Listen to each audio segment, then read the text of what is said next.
Capítulo número 2 de esta serie de videos del curso de CCNP Enterprise de cara a la certificación 350-401. Mi nombre es Gerardo Reyes, lo voy a estar acompañando en este capítulo de Spanning Tree. Comencemos. Recuerden que este capítulo es un capítulo de resumen y que la intención es que usted amplíe estos conocimientos revisando también el material oficial de la guía de certificación, asistiendo a las clases o viendo los videos que ya hemos hecho con temas puntuales. Por ejemplo, aquí nos hablan de que Spanning Tree tiene diferentes versiones, ¿sí? Si usted estuviese estudiando para un examen, este es un dato no menos importante, de que tiene una versión 802.1D, que es la especificación original. Tenemos la versión Per VLAN Spanning Tree, Per VLAN Spanning Tree Plus, el 802.1W Rapid Spanning Tree y el 802.1S, el Multi Spanning Tree. ¿Sí? Aquí nos dicen ahí, los switches Catalyst operan en estos modos, ¿sí? Pero sin embargo, son compatibles con el 802.1D, retrocompatibles, o sea que pueden ir hacia atrás. Estado de Spanning Tree, ven que esto también es certificación un poquito CCNA. Los estados pasamos por de arriba hacia abajo, por Disable, Blocking, Listening, Learning, Forwarding, y este estado muy particular que no suele ser muy nombrado, que se llama Broken, ¿sí? Básicamente es cuando un puerto tiene algún problema, pero ya de otra naturaleza, ¿sí? Em, Vean que la grande de estados también tiene que ver con este tiempo que se demora el switch en habilitar un puerto para permitir el tráfico, ¿sí? Recuerden que este tiempo se toma para determinar que la ruta es libre de bucles, ¿sí? Los tipos de puertos pueden ser un puerto de root, ese puerto que nos conecta hacia el switch que se designó como puerto raíz o switch raíz, un puerto designado, ¿sí? Generalmente va conectado o bien hacia otros switches o generalmente también puede estar conectado hacia un host final, a un endpoint. O puede estar el otro tipo de puerto puede ser un puerto bloqueado, ¿sí? Que sería finalmente donde Spanning Tree bloquea ese loop de capa 2. Otros términos de Spanning Tree, Root Bridge es el switch que se escoge como punto de referencia para calcular esa ruta libre de bucles, ¿sí?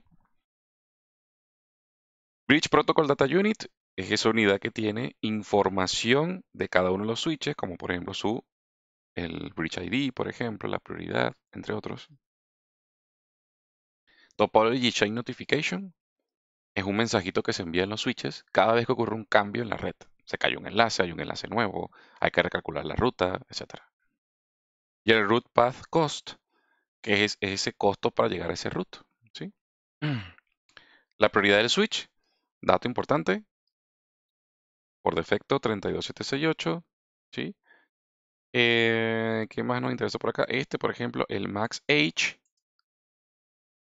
Entonces, aquí es el tiempo máximo, ¿sí? O la longitud máxima de tiempo que pasa antes de que un puerto respaldo guarde esa información de BPDUs. El valor por defecto es 20 segundos. El hello, por defecto cada 2 segundos se mandan un mensajito que puede ser configurado como mínimo 1 hasta 10 segundos. Y el forward delay es el tiempo que pasamos del estado listen al estado learning. Por defecto, 15 segundos. Costo de los diferentes tipos de enlaces. Aquí tenemos los diferentes costos. Por ejemplo, un enlace de 10 megas cuesta 100. Luego tenemos, no sé, un enlace de 1 terabit. De hecho, de 1 giga, de 20 gigas en adelante tenemos el costo 1. ¿Sí? También tenemos un modelo de Long Mode STP Cost. ¿Sí? Esta es la topología que está usando este capítulo en particular. Aquí que tenemos que recordar cómo se escoge el bridge, el root bridge. Menor prioridad o menor MAC. ¿Sí? Al principio, como todos los switches tienen la misma prioridad, la que vimos hace un ratito, bueno, se escoge el que tenga la menor MAC. Salvo que usted configure manualmente la prioridad, por supuesto. A continuación de ese punto, los demás switches deben escoger un puerto root, uno que le cueste el menor camino para llegar al que ya se escogió como root bridge, basado en en los costos que vimos hace unos minutos, también en unas láminas atrás. A continuación de eso debe escogerse cuáles puertos se bloquean y cuáles puertos quedan como designados.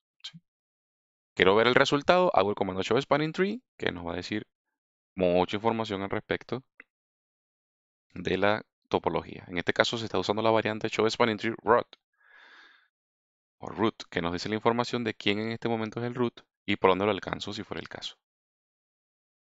Aquí están los otros puertos, entonces tienen que bloquearse. En cualquier momento te ponga pausa, chicos, esto es un resumen y lee con calma la información. Si además usted forma parte de alguna de nuestras especificaciones de nuestra comunidad, por ejemplo, es un alumno o forma parte de Patreon o algo así por el estilo, entonces usted va a poder tener acceso igual de todas maneras a la presentación. Información más ampliada del comando show spanning tree. En este caso hacemos el comando show spanning tree VLAN 1 porque en principio se calcula una ruta libre de bucles por cada VLAN que tengamos creado en el equipo. Aquí es interesante, esta salida nos muestra dos informaciones fundamentales. La primera hace referencia a quién es el root de la red y la segunda hace referencia a la información del switch donde hemos ejecutado el comando. ¿Sí? En este caso, switch 1.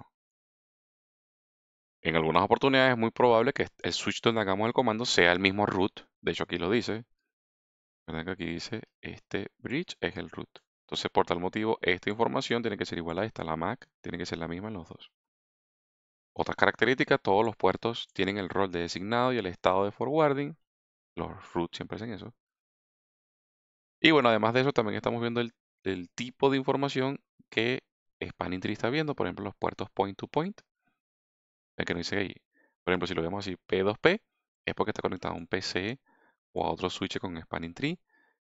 Y P2P Edge significa que ese puerto tiene, en este caso como este, el Gigabit 014, significa que tiene configurada la opción de port fast, que es una configuración que permite que el puerto vaya inmediatamente al estado de forwarding. ¿Sí? Eso generalmente lo hacemos en los equipos finales, ¿no? Computadores, cámaras, impresoras, etcétera, etcétera. Información de los troncales, bueno, ya eso ya lo estamos revisando. Cuando hay un cambio ya sabemos que se dispara un topology chain notification. Si queremos verificar información más a detalle, podemos hacer el show spanning tree de una VLAN y detail. Y aquí nos podría decir, por ejemplo, cuántas veces ha ocurrido ese topology chain. ¿Sí?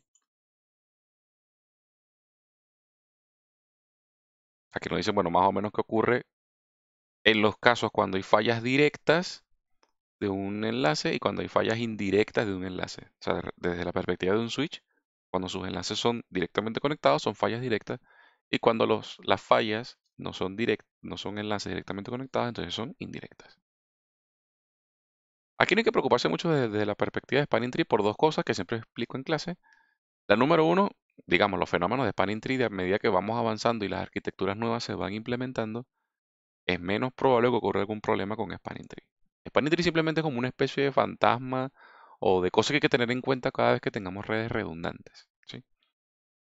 Pero cada vez más se implementa esta topología que de hecho le explican en el curso, que es la Spin and Leaf, donde básicamente los problemas de Spanning Tree se ven un poquito minimizados porque estas tecnologías utilizan una combinación o heredan configuraciones de capa 3. Entonces ya en capa 3, donde los equipos pueden decidir a través de protocolos como SMP eh, a dónde van el tráfico, ¿sí? Tienen como esa inteligencia que ya no es solamente, bueno, bloquear un puerto para evitar un loop. Eh, de a poco estos temas de spanning tree van desapareciendo, pero eso no significa que no existan todavía y usted no tenga que saber la naturaleza propia del protocolo, ¿sí? Solamente conocer que existe y qué es lo que hace. Entonces, como decíamos, hay fallas directas y fallas indirectas. La otra versión de Spanning Tree es Rapid Spanning Tree. Primera cosa diferente, hay menos puertos, estados de puertos, obviamente.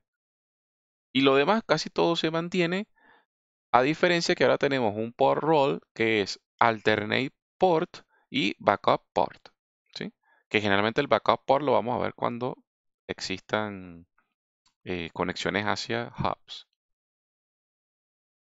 Los roles de los puertos también tenemos el edge port, el root port, que ya lo conocíamos, y el point to port, point to point port. La topología es similar, así que no hay mucho que preocuparse al respecto de esto, ¿sí? De hecho, en las prácticas también tenemos un pequeño acceso a una topología de multi-spanning tree y van a ver que los comandos de configuración también son muy sencillos.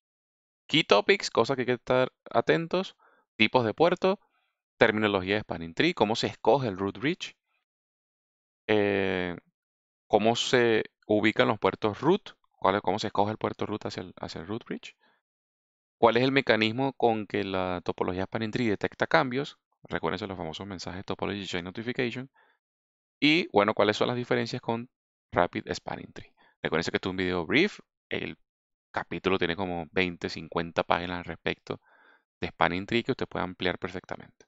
Además que es un tema, muchas de las cosas que siempre hablamos en el curso, es que estos temas generalmente son temas que ya llevan 20, 25 años en el medio, así que es muy probable que usted ya haya visto alguna información de esta o que esté suficientemente explicada en internet. Así que bueno, le dejamos este video de resumen del capítulo número 2 de su certificación de CCNP. Nos vemos en un siguiente capítulo. Hasta luego.